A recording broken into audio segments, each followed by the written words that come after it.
होना स्टार्ट कर दी तो वह कभी रुकने वाली नहीं है।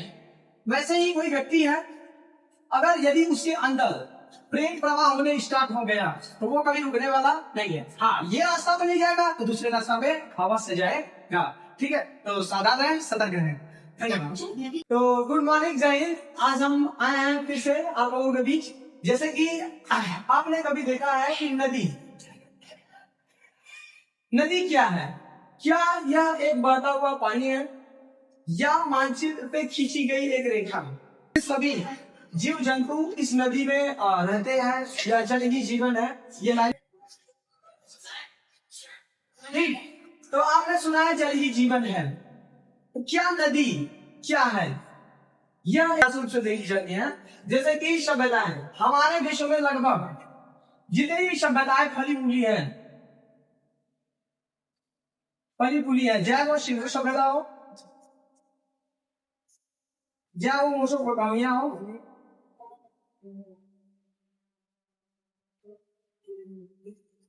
जय वो मिस्र हो,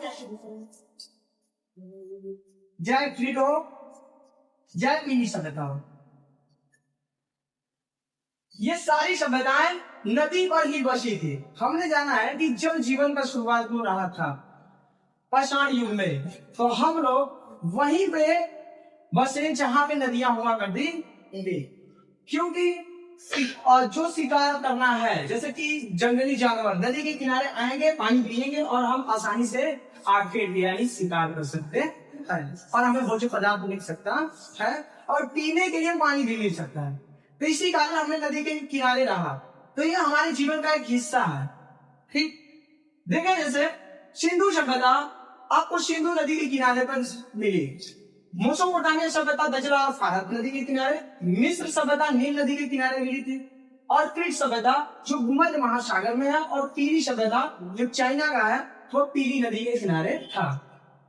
ठीक है, लेकिन आप देख सकते हैं जैसे कि कोई भवन या कृषि क्षेत्र वो नदी के किनारे ही होता है, क्योंकि कृषि करने के लिए हमें वही चाहिए।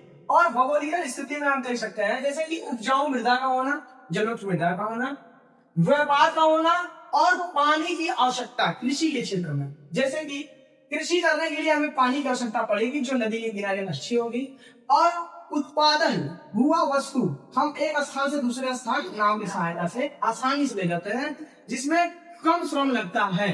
जैसे कि गाड़ी से ले जाएंगे अगर या जहाज से ले जाएंगे तो उसमें ज्यादा पैसा लगेगा, लेकिन पानी से इंपोर्ट किया गया माल उसमें बहुत कम लगता है। ठीक है, आप देख सकते हैं ये सब।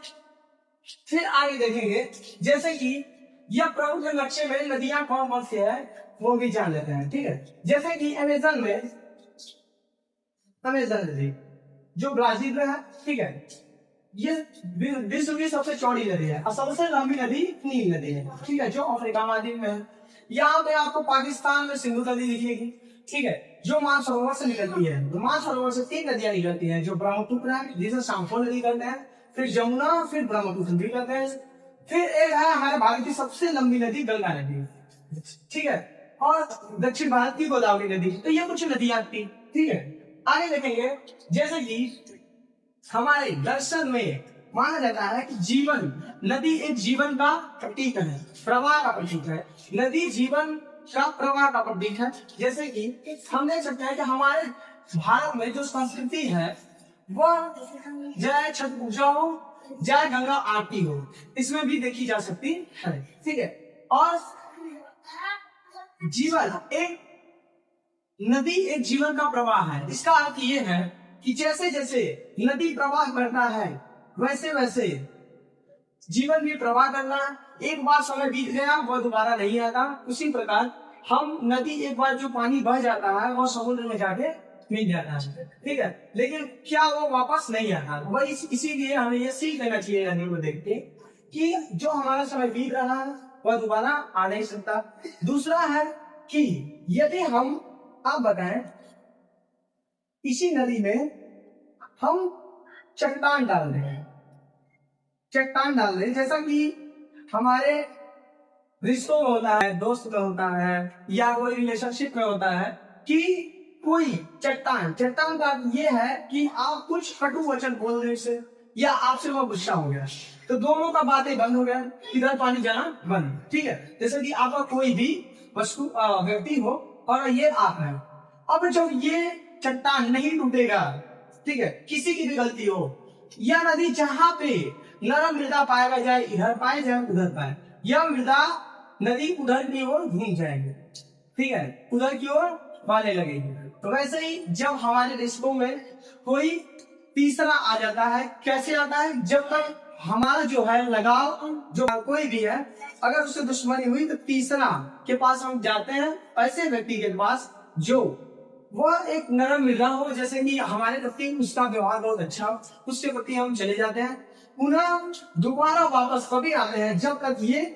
पत्थर फटे, ठीक है, हटेगा तो भी ये मार्ग इधर भी पूरा रहेगा, तब तक जब तक ये नदी पूरा और गाढ़ा न हो जाए, ठीक है, जब तक ये नदी और गाढ़ा होगा तो इसमें सारा पानी यही में बनेगा, ठीक है।